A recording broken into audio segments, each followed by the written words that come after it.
Welcome everyone this morning, and today we're going to be focusing on our eyes for this mindful bird practice. And so I would advise getting yourself set up into a position where it doesn't really matter what you're looking at, as long as you're not like blocked by a house right in front of you or some big structure, just so you can look as far as possible off in the distance. That would be the most ideal. And again, it doesn't have to be that you have to see for miles and miles and miles, but just so that there's not like something in your immediate view that's going to just sort of be a blockade to you. So that's if possible. If not, then you can focus your attention up toward the sky if need be. And if you're inside, that's fine too. You can just make sure that you have a good view out the window. So let's get started. Just going to do a couple things here. There we go. Great. And yeah, so just find yourself in a nice, comfortable position. And just notice in this moment, notice how you're sitting. Don't change anything just yet, but just notice it. Notice, are there any places in your body that might be more tense than others parts of you that might be more loose? Is your posture maybe slanted forward? Are you sitting upright? Are you hunched? Again, don't change it just yet. Sort of force yourself to be in the awareness of how you naturally sit. Notice how your feet are planted on the floor or the ground, where your hands are resting. And then in the next moment, you can go ahead and make any adjustments that you would like to.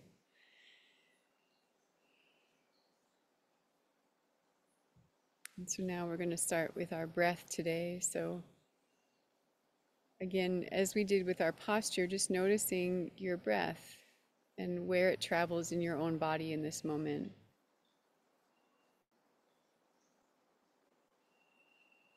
How much of the cavity of your chest is it filling? How deep down into your belly and your diaphragm is the breath traveling?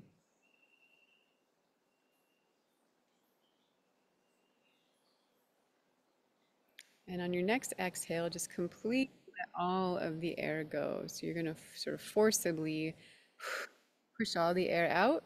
And then when you fill it back in, go in through your nose, feeling deeply all your whole chest, just feeling it completely in. Nice deep breath in. Hold it just for a moment and then let it go. And you can do that again a couple times with the intention of filling your whole chest cavity and then exhaling completely and fully, just letting it all go. Hi, Patricia, nice to have you here. So nice deep in-breath and then full exhale.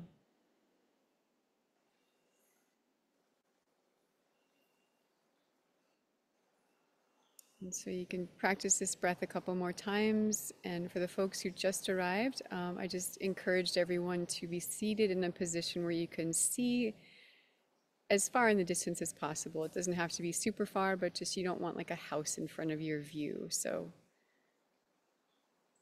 or any blocking structure, because we're going to be focusing on our eyes today.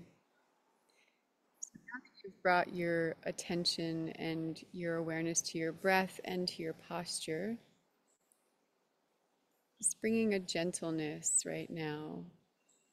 No judgment of any of this, of your breath, of your posture, just letting it be as it is.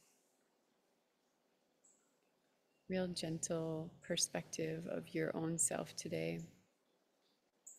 And now go ahead and feel your feet on the earth beneath you, imagining that there are roots stretching deep, deep, deep into the earth. How far can you feel them going?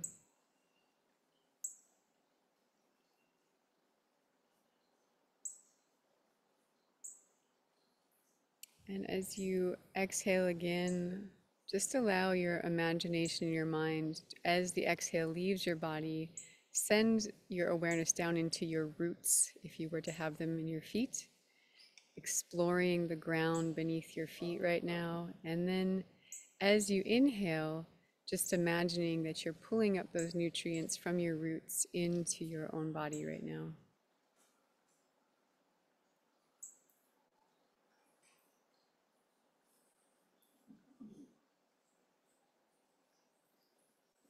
Good work. And so do that a couple times. Just take a couple breaths in and out in this way, imagining all of the air as you exhale going down into the earth and then pulling it up as you inhale.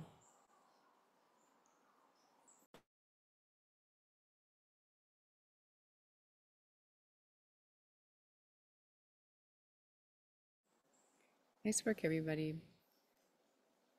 So let's begin just for, I know we're going to focus on our eyes, but just to begin, if you feel like you're in a safe place, a comfortable place, go ahead and close your eyes to start. And we're going to bring our awareness to our ears initially. So just taking stock and noticing the sounds that are around you without doing your best just to observe them. You don't have to define them, you don't have to judge them, just observe the sounds around you right now.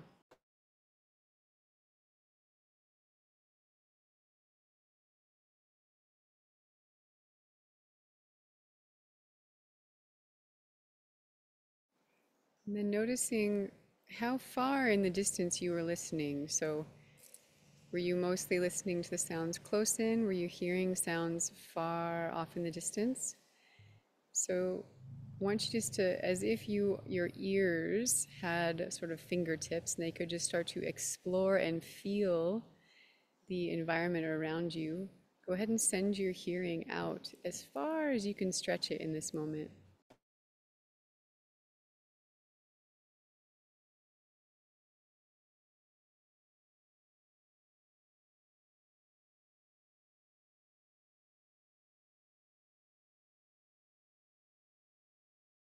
Okay, good work. So just noticing who's around, the sounds that are part of your experience right now, who's sharing this space with you. And then in the next moment, if your eyes were closed, you can gently open them and just allow your gaze just to fall on one particular element in your environment right now. You don't have to do anything, just notice where your gaze naturally falls.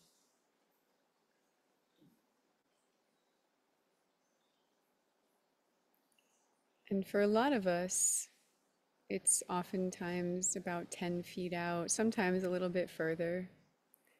And if that's the case, what I want you to do is go ahead and send your vision beyond that area. So oftentimes when we focus on owl eyes, which is the practice of expanding our peripheral vision, we focus on one point, but we're going to do something just a little bit different today. So I want you to look off in the distance beyond that 10-foot area and just look in that general area. You don't have to focus on any one particular element, but just sort of the general area in the distance.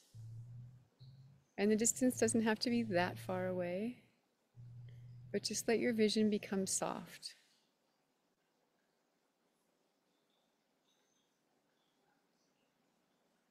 Just noticing what motions you're starting to see.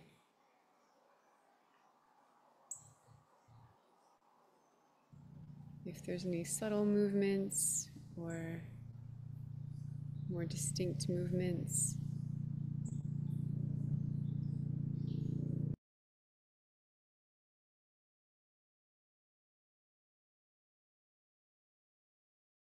And we'll stay like this for the next minute. So just let yourself stay in this owl eyes or peripheral vision for the next minute.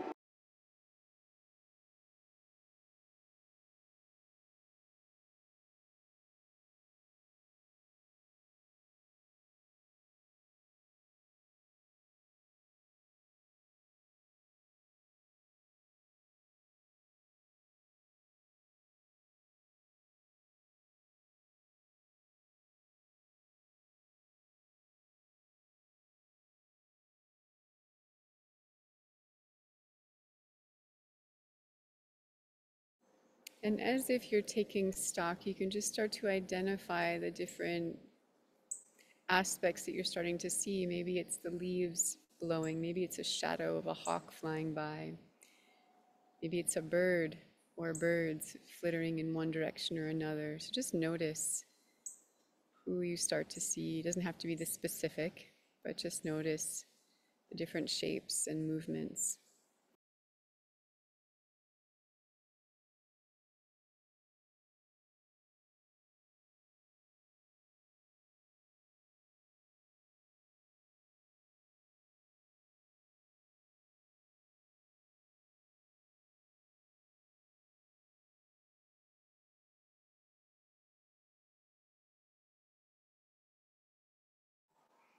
Okay, good work.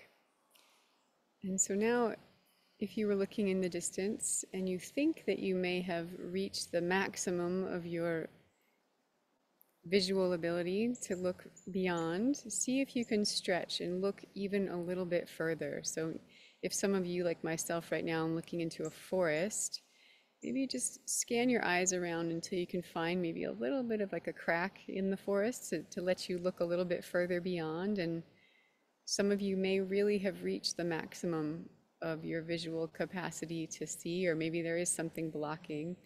If that's the case, you can look up a little bit. Don't look too far into the sky where it's blinding you necessarily, but if you can't look much further than what you were, then let your gaze go to the sky. But for those of you who can stretch just a little bit further in your vision, go ahead and do so, but still keeping your eyes and your gaze softened.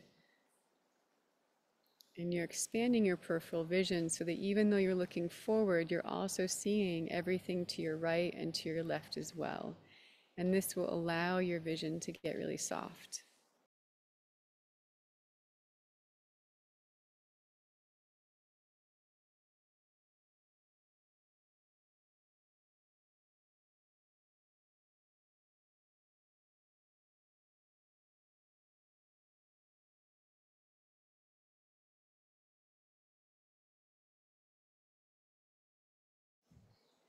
Just seeing, noticing if anything shifts or changes when you look a little bit further. And so now we're going to play with this just a little bit. So you're going to be looking forward in just whatever's comfortable for you, but looking forward off in the distance. What I want you to do now is really focus your attention. I wouldn't, maybe I'll take away the word focus, but just be attentive to everything that's happening to your right. So we can just sort of let go of the things happening to your left. You're going to be using your owl eyes or your peripheral vision, the softened vision. So you're going to be looking forward, but you're going to be really attentive to everything over to your right. And while you do this, this is the trick. You're going to be giving your attention to your ears over to your left. So it's almost the opposite. So your eyes are going to be looking to your right, you're focusing on your right. Your ears are going to be attentive to your left. So we're going to be stretching our capacity right now. So we'll just stay in this, we'll stay silent for the next 2 minutes. And if you find yourself wandering or your mind wandering, maybe your eyes decided to wander, maybe they caught into a beautiful bird, you can just bring yourself back when your awareness is attuned again.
Really nice work. So, for some people, you might notice that the longer you look in this way of owl eyes, your vision gets really fuzzy. And that's okay, don't fight it. Just allow that to happen. Allow that fuzziness, that blurriness to occur. I know in most of our life, we spend much of it focused on a computer, on the road in front of us, whatever it may be, a book we're reading. But now there's just permission to allow it to get fuzzy and a little blurry. So we're going to shift our attention now. We're going to do the opposite. So we're going to use our eyes to look forward still, but with our attention to our left visually, and then auditorily through our ears, we're going to send our attention to our right. And again, we'll spend about 2 minutes in this.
Okay, you take a nice deep breath in.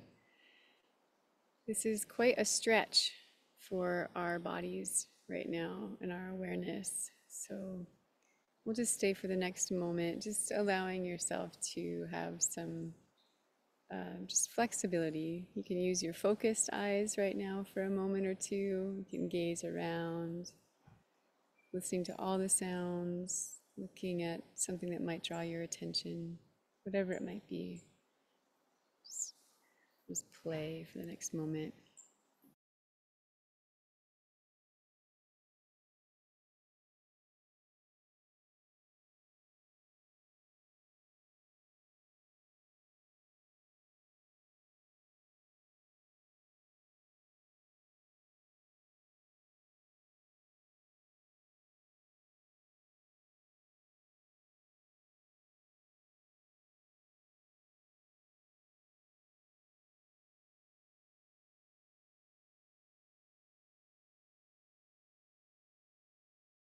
Okay, good work.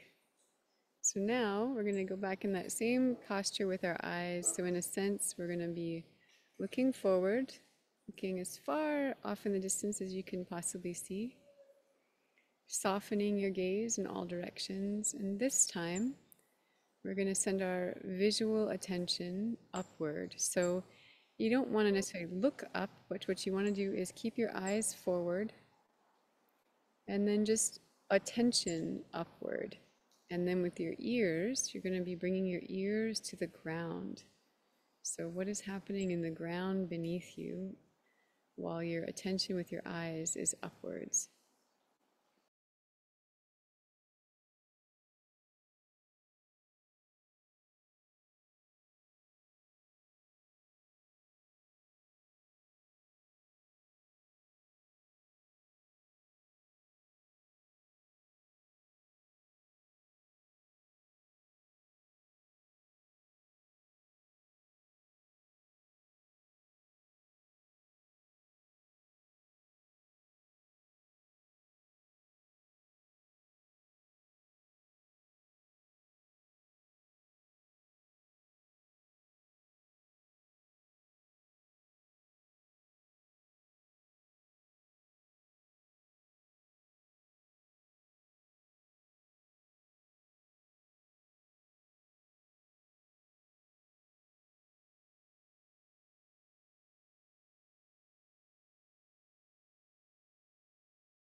Okay, nice job, nice job. So for the last one, we're going to give our attention. You can shift your gaze, your awareness down toward the ground. So you'll be looking forward, but your awareness is going to be toward the ground and not necessarily right at your feet, but just everything sort of below eye level. Whereas your ears are going to be focusing upward. So upward toward the sky, toward the trees, if you have trees above you, whatever is above you.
Okay, nice work. This is good stretching. We'll talk in a little bit about the connection with birds and observation for now. Now just go ahead and look forward and we'll practice our owl eyes and listening all around. So we're going to be looking forward, find one point to look at, and then just let the rest of your vision just soften all around and allow your ears to just stretch as far as they can, listen as far as they can off in the distance, while your eyes are just gazing forward and getting really nice and soft.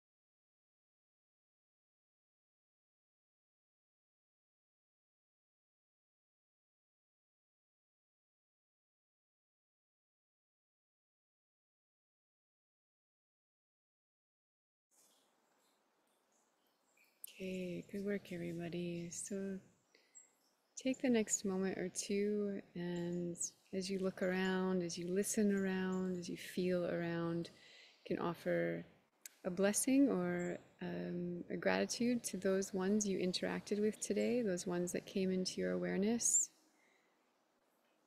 And just take a moment or so to do that.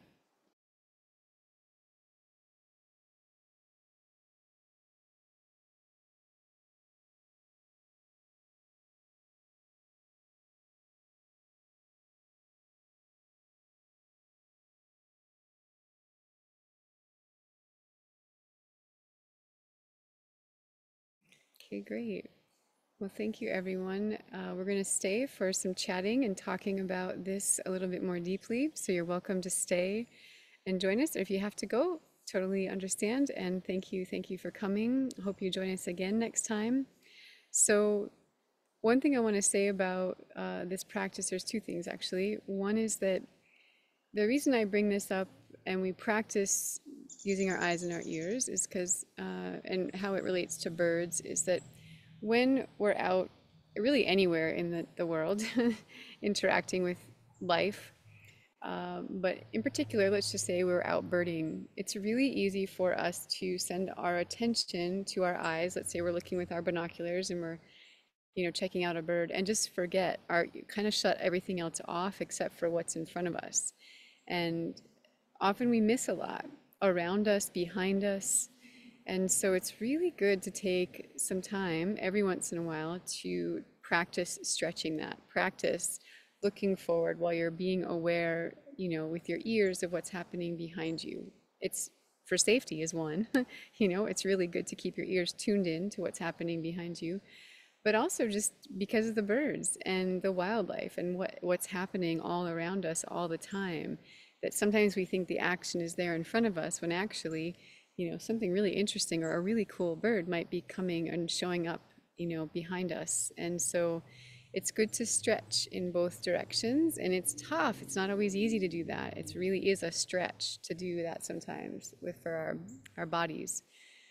And the other is that something that I like to do, and that I'm just offer to you, it's sort of an easy practice when you go to a new environment. If you're going to be birding somewhere new, or let's just say you're on a bird walk and you're coming into a new zone, let's say. So you were in the forest and now you're coming out to a lake, or you were at the beach and now you're going to be coming down a path where there's shrubs on all sides of you. So each zone that you enter has new creatures, new birds. It's sort of like you're walking from someone's dining room into their living room, into the garage, and like there's something different happening in each of those zones. And something that you can do just really quickly to get yourself really attuned is just sort of take yourself through the practice of like eyes, ears, nose, mouth, right? So, what are my eyes seeing? So go into owl eyes really briefly, then stretch your ears for just a moment. Take a nice deep breath in, noticing your breath, right? Through your nose, and then also your mouth. You can do with the mouth could be the breath as well. The nose is for smelling the environment around you. That can often key us into, certain flowers in bloom. And some people are even good enough where, it's not so much good, but just talented, let's say, and skilled enough where they can smell different animals. And there's a few that I've been able to smell. I did smell a bear once, and I've learned to smell an elk. Elk and deer have this really unique smell, and I think other people may know that. And so the more we just practice that, just take a moment as we shift, the zones that we're in, the better we're going to get at all that. So anyway, enough said. I would love to hear from you all. So how was this experience for you today? What arose for you as we journeyed through the different sort of layers with our eyes and our ears? And you can just put your hand up if you want to share.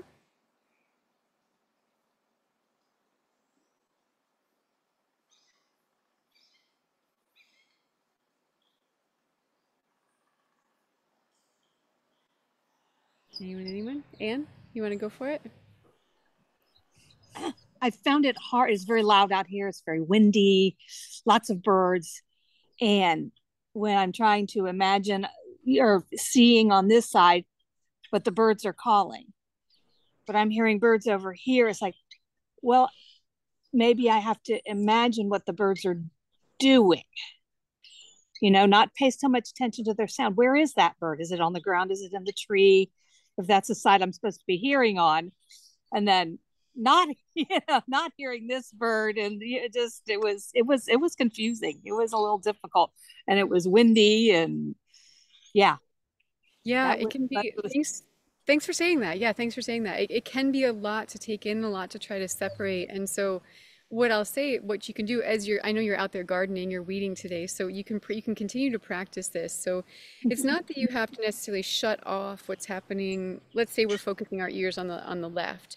You don't have yeah. to shut the right side off. You can receive that, but we're just giving our attention. We're making sure that while our eyes are focusing on the right, that we're not forgetting the left. So it's just like this practice of continuing to come back to the left. So you're looking to the right and you're coming back to the left with your ears. You're looking to the right, you're making sure you're touching in and just like taking tabs on what's happening over there. So you don't have to, again, ignore the right hand side with your ears, but you just want to make sure that you're continuing to touch in with, like, let's say you have a friend over there, and they're working on a project, and you just want to be like, hey Susie, like how's it going? You still doing all right? Yeah, yeah, I'm still doing all right. Okay. It's like a bird call, you know, like you just got like your bird buddy over there and you're just like, how you doing? Oh, I'm good. You doing good? Okay, still good? Yep, still good. Okay, great.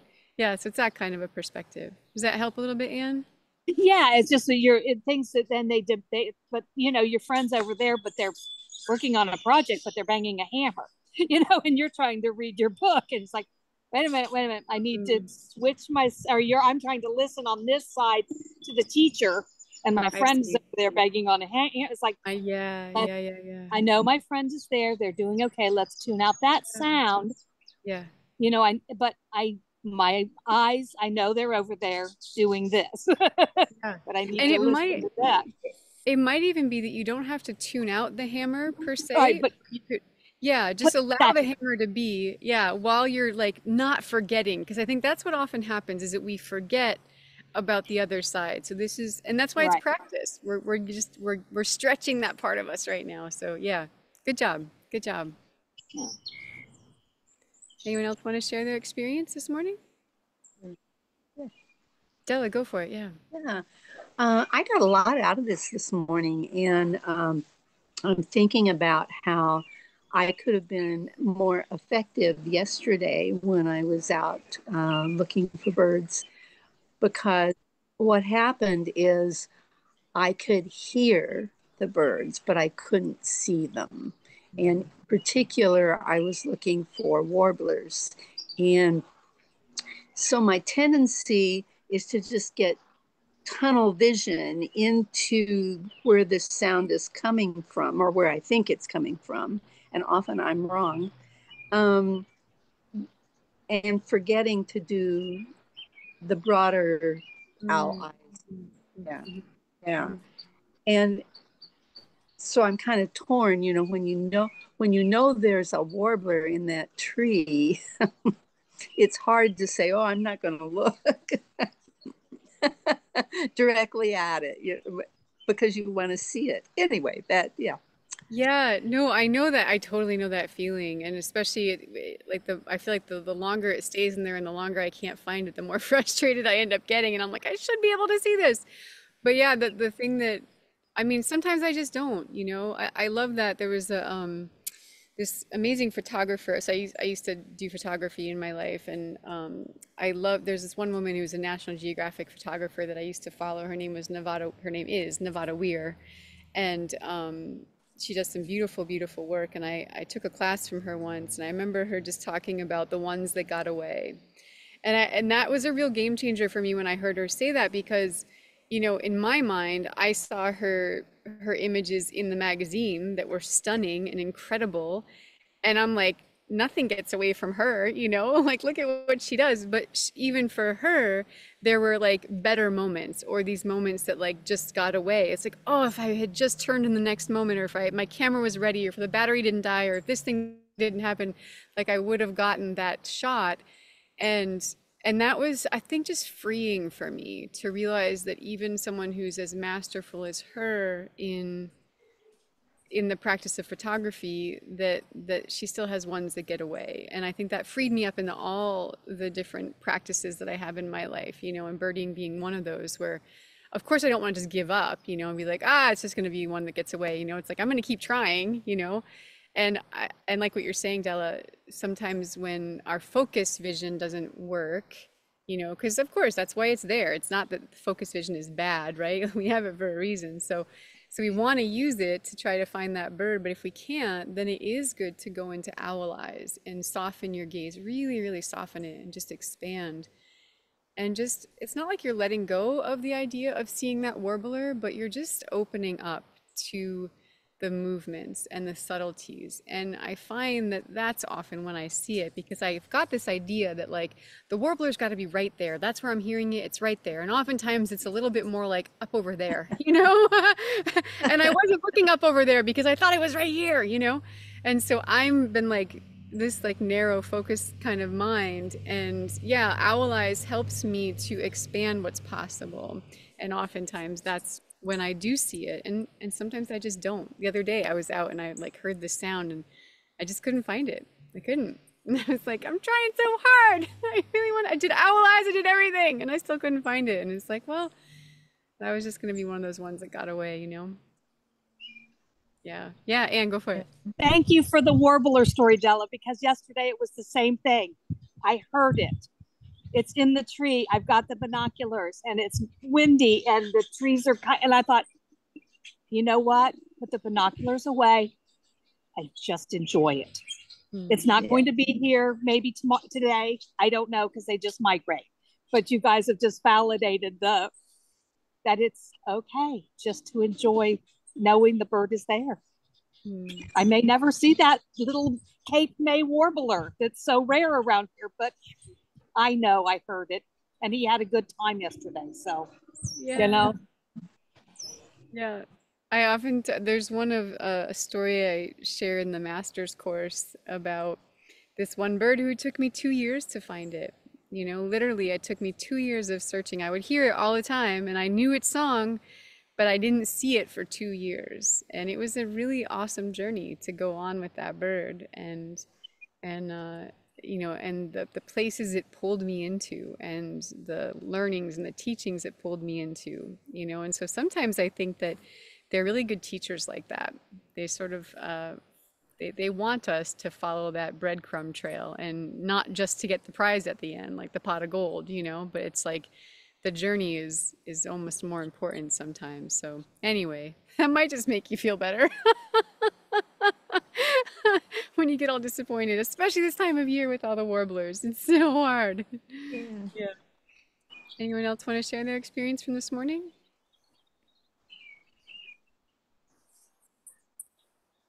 No? Y'all good? Yeah, Marisa, please. Oops, you're muted, my friend.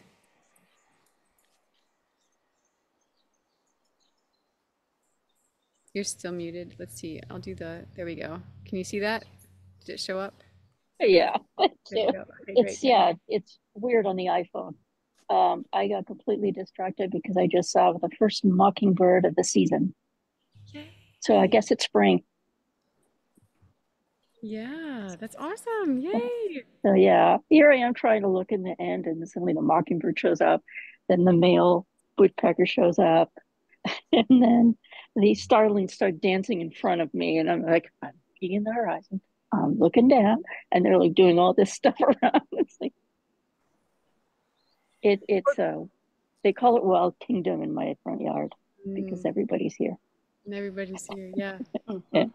So yeah, it gives me hope that we're actually coming to spring because the mockingbird is here. Right on. So that's why. Yeah, I was just gonna say that sometimes I was realizing this as we were doing it, that the other beautiful part of this practice is that almost instantly when you go into owl eyes, you quiet your mind, and by doing that, you become more approachable to the wildlife, and oftentimes the birds will end up coming even closer to you because you don't have that disturbance, like kind of the vibration that we put out there, that's, you know, the modern human vibration, which can often be quite repelling to the wildlife. And so that's a lovely thing that can start to happen with owl eyes and listening, you know, just quiets it quiets us in a lot of different ways. And so yeah, what a beautiful thing to have the birds start to come close. Thanks, Marisa. It's good to see you again. Yeah. Sweet. All right. Cindy, Julia, Patricia, or Kelly, you want to share anything? You don't have to. Totally can just listen. Yeah, Patricia, please. Welcome, by the way. Hi. Hi. It was wonderful, and I'm having sparrows and hummingbirds, and my eyes are focused to the right until I look to the left, and my 95-pound chocolate lab is digging a hole and kicking dirt 20 feet and throwing his rag toy up and down and up and down. And I thought, he's just going to do it. And I kept watching the birds. But I have 25 feet of dirt and a hole he's dug. So next time he doesn't get to come. Yeah, exactly. No puppy to the bird sit.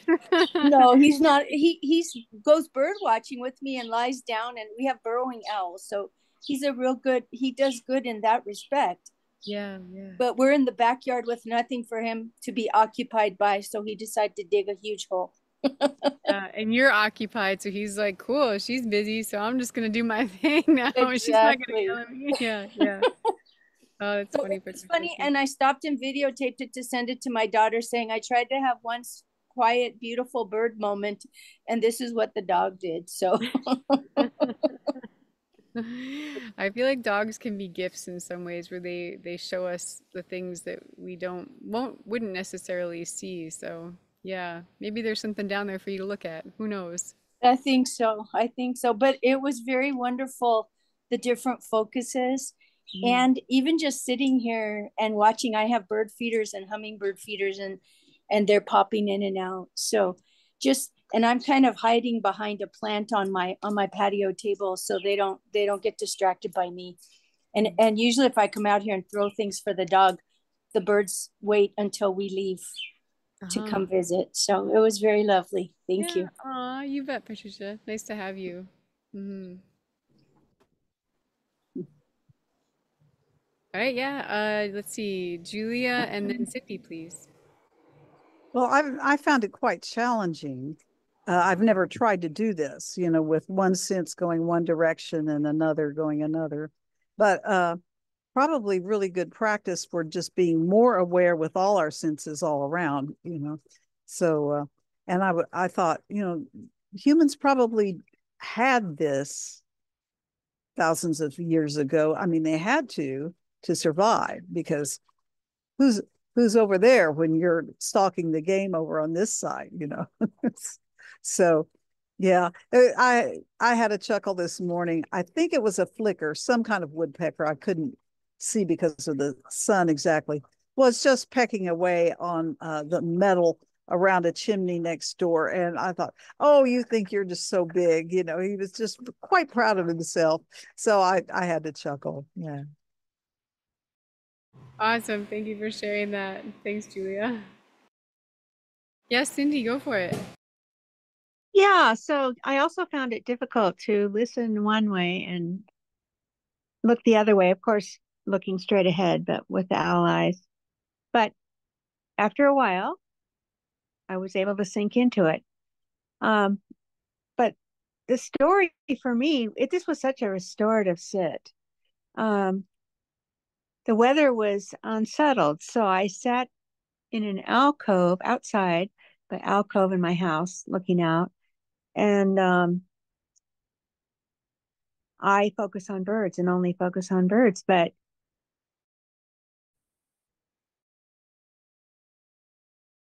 Uh-oh, I think she might have gotten frozen. Oh, I'm so excited. the Oh, there she is. to the weather and to the sky. So my story was the sky, and it was a very interesting, restorative, deep experience for me. Thank you.